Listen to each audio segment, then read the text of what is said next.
water is a place that I feel super comfortable. I think it just gives me the right kind of stimulation. Nothing's jarring, everything's very gentle, everything moves in a beautiful way. Things move in slow motion, sounds are kind of muted. And people, when they move through water, are elegant.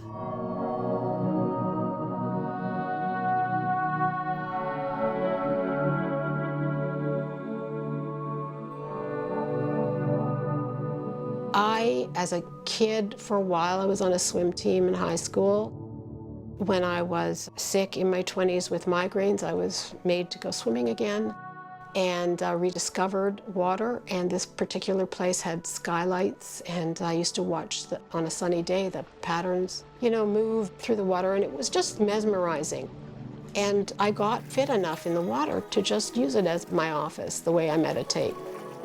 All my ideas started to come through the water.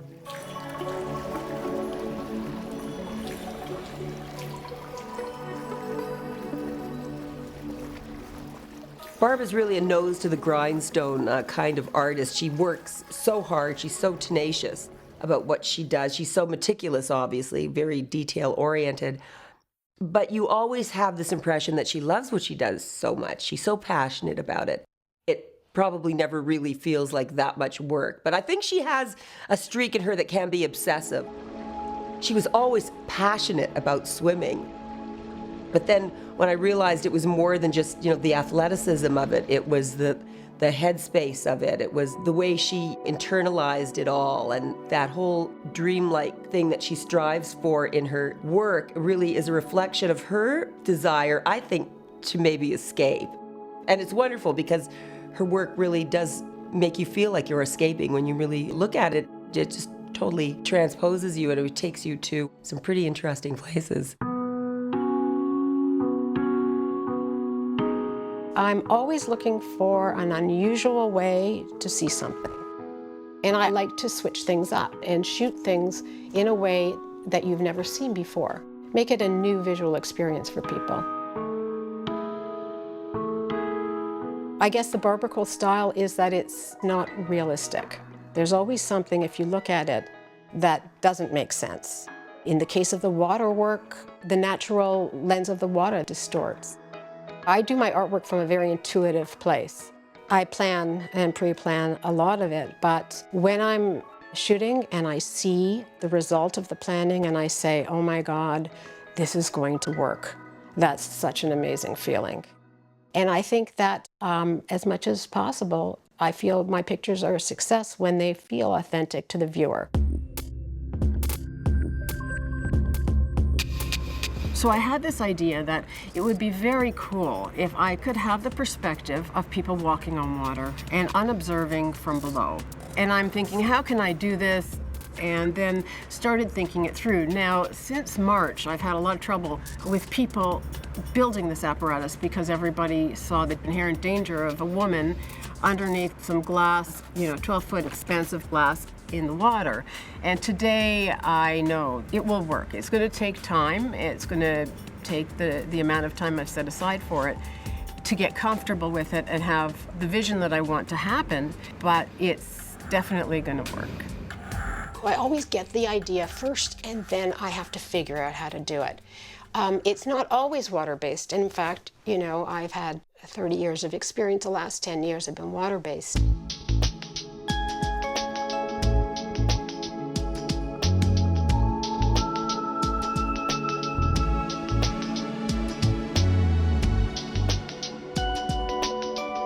Who would have thought that this is what I'd be doing? I'm so shocked because I had no idea what I wanted to do in my life. I dropped out of school and I modeled, then I got hired as a fashion writer, and all of a sudden the photographers were asking me to look through the viewfinder and see what I thought, and I realized this is something that I felt like I could do. And then I picked up a camera and then I learned the darkroom, and little by little I found my way until I started becoming a full-out photographer. I loved the physicality of photography. I loved the fact that you just loaded your film and you shot X number of frames carefully, and it was all tactile. You then went into your darkroom and you processed the film, and then you hung it to dry, and then you cut it up and you looked at it, and you then enlarged your piece, and then you dried on racks, and then you flattened it, and then you painted it, and it was just such a wonderful feeling. I basically found myself when I found photography.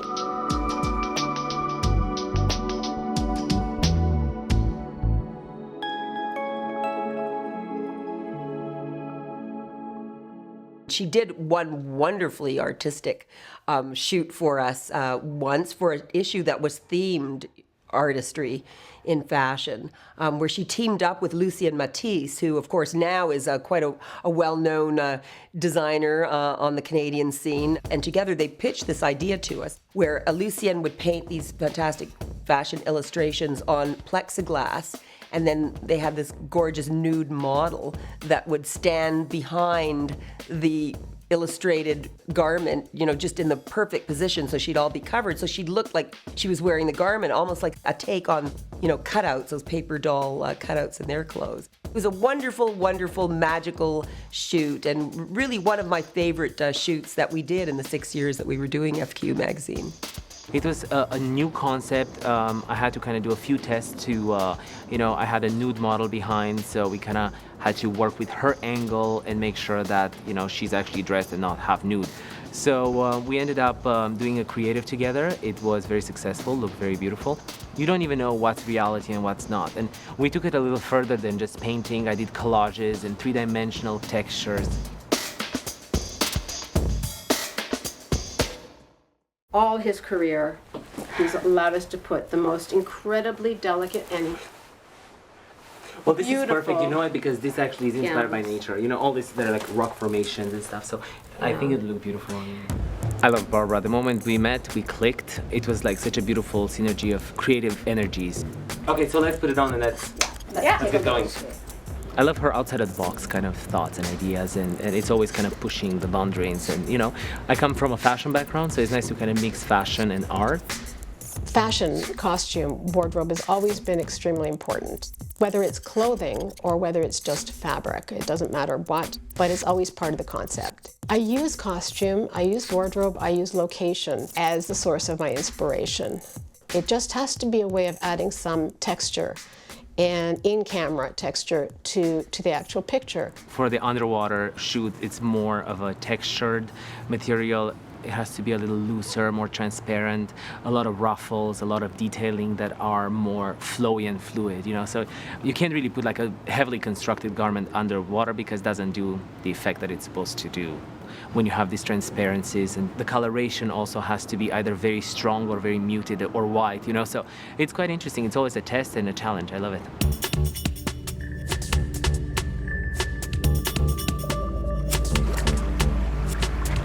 I need so much weight because I am a very airy person.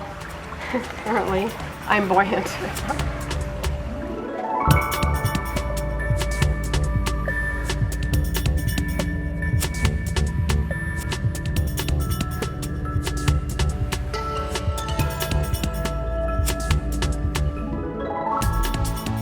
A normal shoot is tiring by the end of the day, but when you're underwater, you are exhausted.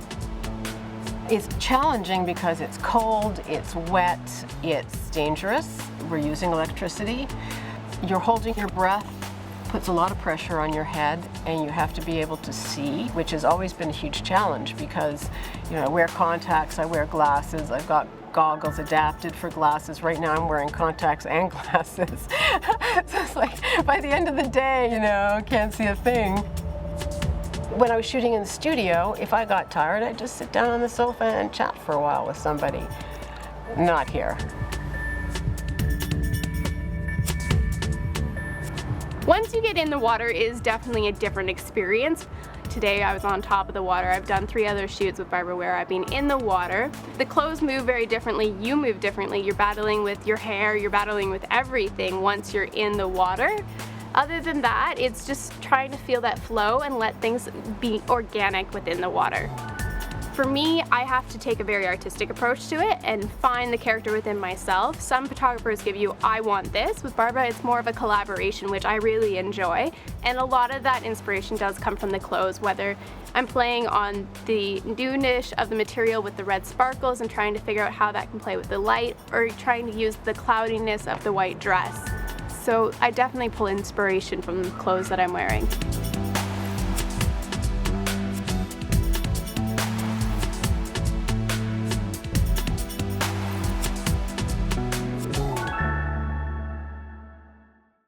I met Barbara maybe about a year before I actually jumped into the pool with her, and she was our chief photographer for Entertainment Tonight Canada's publicity shoot. I had no idea that she was an Olympic athlete, and she started talking to me about that, and I started telling her about a project that I was working on in the summer that required people to jump full on in the water over and over again, and she said, oh, I'm in. Just being in the water in a teeny tiny little bikini, I was surrounded and comforted by the water. I didn't feel insecure, and it revealed to me just how much I really loved my body. It was a very, very revealing shoot for me. It was a revelation to me. So it was a shoot that I was surprisingly comfortable with, and although I didn't know the full outcome, I didn't picture it completely, I had this feeling of such comfort and ease. It was so rewarding the instant I stepped out of the pool and it was done. I went, wow, that felt really good. For a lot of reasons. I felt that I delivered what Barb, the photographer, wanted, to get that heavenly, mysterious kind of body of work, yet still very strong at the same time. And she does that through various techniques, but she also does it through her eye and her love for the human form and her amazing imagination. So bring it in a little tighter. Okay. I changed your hand position on Mal's hand. Yep. It's very mysterious. Okay. Directing underwater is more like survival.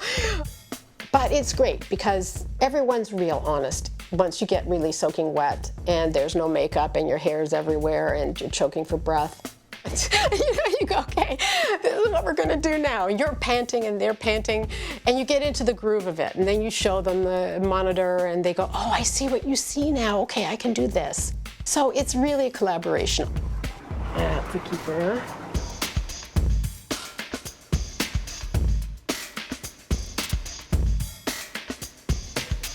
To shoot something like fashion with that degree of movement to it in that way is very interesting. I mean, that's why we first started to love fashion on television, because essentially it's about movement. It's about the way we move through the world or the way the garment moves through the world. So when you're talking about a totally different, atmosphere and a totally different environment for fashion and what can it do in those, extraordinary conditions, she's done some incredible results.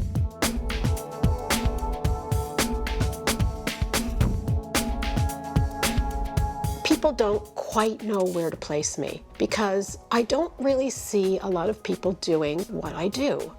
I am not a photographer, I'm not a painter, but I treat my pictures as if they are paintings. And I'm in that in-between ground, and especially with photography. This show, I decided to use wigs, so I wouldn't have to deal with hair or makeup. So they put a Speedo cap on, and then we pinned the wig on as best as we could. And by blurring the shutter speed, we were able to get a beautiful wind-blown effect. It's about creating a hybrid, and that's what I'm doing. I believe I'm creating work that is unique. And some people just haven't caught on to what I'm doing yet. They think it's all Photoshop. They don't get that everything in the frame was put there by me. Other people are documenting places, people, things, objects. I document my imagination. They're stunning. They are absolutely. They're so stunning. Absolutely. Well, these pieces were all shot above the water. For the first time, I wasn't in the water, and the girls were.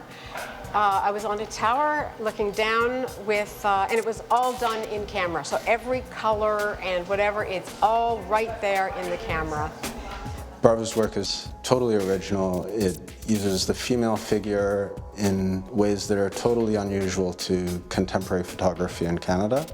She's referencing art history and modern contemporary painting in the States and incorporating the figure into a landscape of color, using the water as a lens through which we see the color and the figure is totally unique.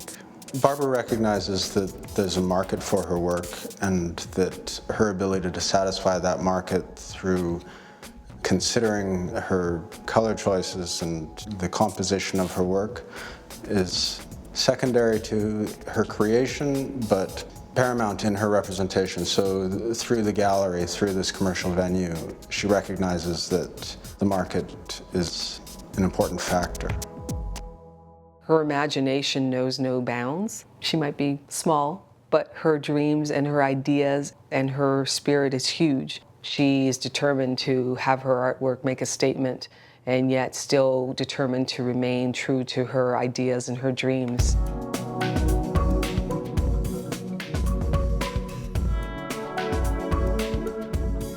Most recently, I would say that a lot of my work goes into big installations, some public, some private. I also had a unique opportunity to create a very beautiful, serene space at Princess Margaret Hospital. That came about because my aunt, who is a very beautiful person as well as a famous actress in Canada, Toby Robbins, died of breast cancer 25 years ago, and we all loved her so much. The family always wanted to find ways to honor her. I did so in a traveling show for breast cancer called Survivors in Search of a Voice. But later on, my uncle, who is on the board of Princess Margaret Hospital, was designing a space, an atrium space for cancer research and care. It took about 3-4 months to create, and I get emails from people all the time saying, I saw your work, and it gave me a great sense of serenity. It was a lovely place for them to sit and to be, and that was the whole reason to do it.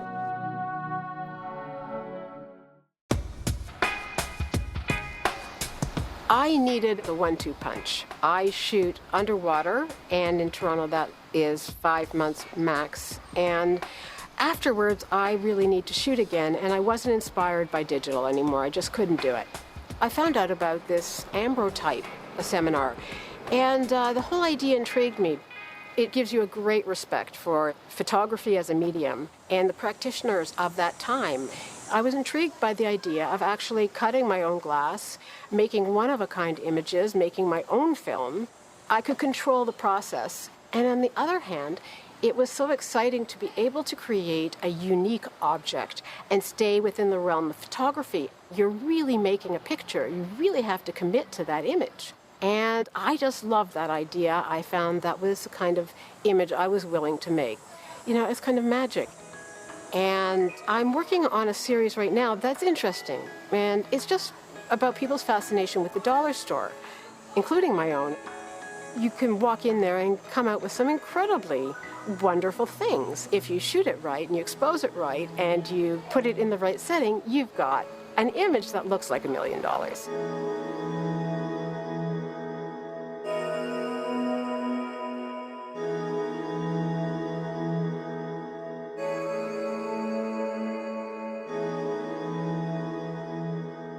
The gear comes mostly from the States. It took me about a year to collect everything. At first I was working out of a cardboard box, a television box. That was my darkroom. But I found somebody who does this for a living. He makes portable darkrooms. The chemicals were tricky because you can't get certain things in Canada, and of course you can't ship certain things across the border. So, that was a little tricky, but I managed to get around that. I had the same feeling about the camera that I have about making ambrotypes. I had never used an 810 camera before, but I fell in love with Deerdorf, the beauty of the camera. It's just a piece of art. So I started buying it piece by piece on eBay. And when I finally collected all the parts that I thought I needed, Then I hired some assistant, and I didn't tell him I didn't know how to use the camera, but I gave him the pieces, and I said, so how does this thing go together? He goes, really? And I said, yeah. So that was kind of it, and I've loved it ever since. That was about 10 years ago. The key thing is that you need that kind of camera for this kind of process, and there I had it. So it was meant to be. It's just perfect collision of all these things that I love.